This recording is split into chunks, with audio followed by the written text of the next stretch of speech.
भाऊजी रे ए भाऊजी भाऊजी भाग बुढ़ भाग। ऐसे बुलाएगा तो भौजी आएगी।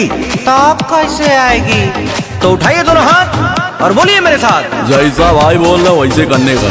गाँव की भौजी जिंदाबाद जिंदाबाद जिंदाबाद। मोटकी भौजी जिंदाबाद जिंदाबाद जिंदाबाद। गुड़ की भौजी जिंदाबाद जिंदाबाद जिंदाबाद। गाँव की भौजी गाँव की भौजी गाँव की भौजी गाँव की भौजी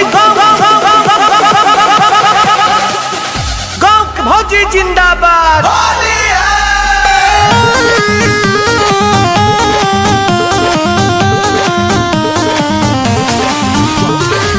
हो दे हो लादी सुनो ना भाभी सुना रे।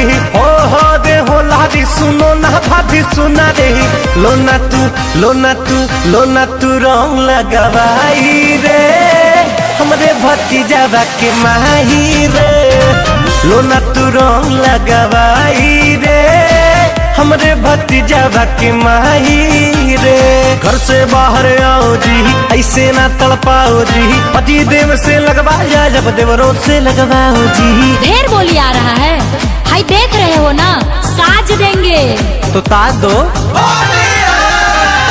आओ भाभी होली खेलो ना, आओ भाभी होली खेलो ना। हाय हाय दैया काहे दिखाती हो बेलाना। हाय हाय हाय दैया काहे दिखाती हो बेलाना। हाँ तो अपने में होली खेलो ना, न तो बेलना चला के मार दूंगी। भाई ये वाली भौजी बहुत ज्यादा नाटक कर रही है। चलो ना किसी दूसरे भौजी के पास चलते हैं। चला सलाई को बुलाओ बुलाओ बुलाओ। भाऊजी रे ए भाऊजी भाऊजी अल्ले आएंगे कि बात आएंगी? ना जी ना हम ना आएंगे, तुमसे ना रंग लगवाएंगे। हमको पिछला बार का होली याद है, समझे ना। ना जी ना हम ना आएंगे, तुमसे ना रंग लगवाएंगे।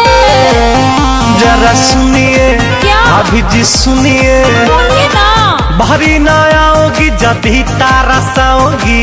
राम कसम तुम बड़ा पछताओगी। जल्दी ना खोलोगी के बारी जी। अरे जल्दी ना खोलोगी के बारी जी। तेरे अंगने में फेंकेंगे हाड़ी जी। तेरे अंगने में फेंकेंगे हाड़ी जी। भागोगे कि फेंकवाए हाड़ी हम? भाई ये तो बहुत भड़क रही है, निकलो। बादो बादो बादो बादो। थका दिया यार। क्या हुआ? सबने है इग्नोर किया, होली के दिन भी बोर किया। डलवाया ना रंग किसी ने, खाली फोकट का शोर किया। अब चलो नौकी भौजी के पास। ये तो भैया अभी साथे होंगे, जरा धीरे से बुलाना। भाऊजी रे ए भाऊजी भाऊजी। मैं आई हूँ नई नवेली, रंग दोगे तुम लहंगा चोली। भाई भाभी बोली। और मैं आई हूँ नई नवेली, रंग दोगे तुम लहंगा चोली। इसीलिए मैं बोल रही हूँ क्या? I am not interested in Holi बोली।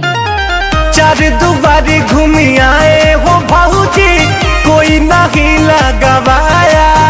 अच्छा कैसे मनेगा होली का परब जे, सबने है दूर दुराया।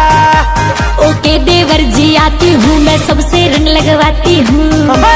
इन बात हुआ नौकी भौजी जिंदाबाद जिंदाबाद।